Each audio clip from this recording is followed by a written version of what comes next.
ürəyimə yazdım qızıl hərflərlə, məni divanə etdin o qara gözlərlə. Hər səhər, hər axşam düşündüm, darıxdım, xəyalımla hər gün sevgidən danışdım. Sən ürəyimə yazdın qızıl hərflərlə, məni divanə etdin o qara gözlərlə. Hər səhər, hər axşam düşündüm, darıxdım, xəyalımla hər gün sevgidən danışdım.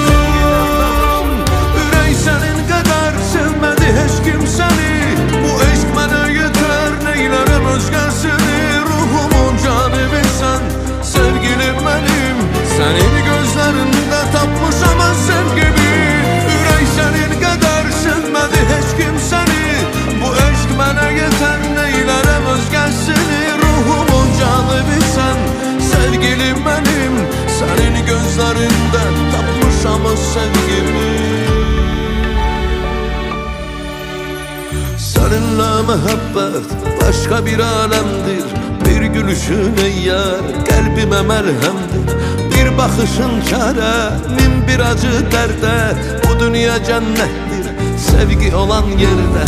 Səninlə məhəbbət başqa bir aləmdir, bir gülüşün eyyər qəlbimə məlhəmdir. Bir baxışın çarə, min bir acı dərdə, bu dünya cənnətdir sevgi olan yerdə.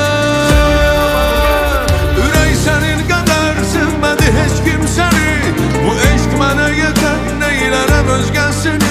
Ruhumun canibisən, sevgilim mənim, sənin gözlərində tapmışam o sevgimi.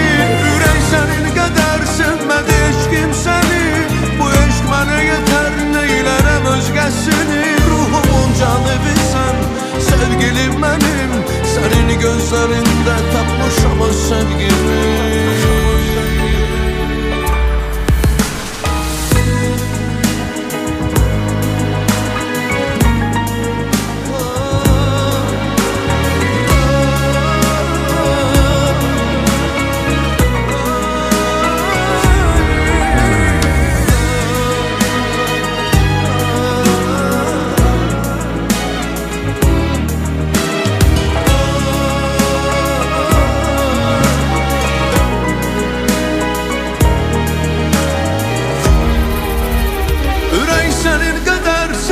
Heç kim səni, bu eşq mənə yetər, neylərəm özgəsini.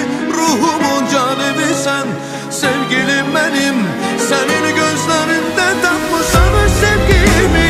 Ürək sənin qədər sevmədi heç kim səni, bu eşq mənə yetər, neylərəm özgəsini. Ruhumun canibisən, sevgilim mənim, sənin gözlərində tapmışam öz sevgimi.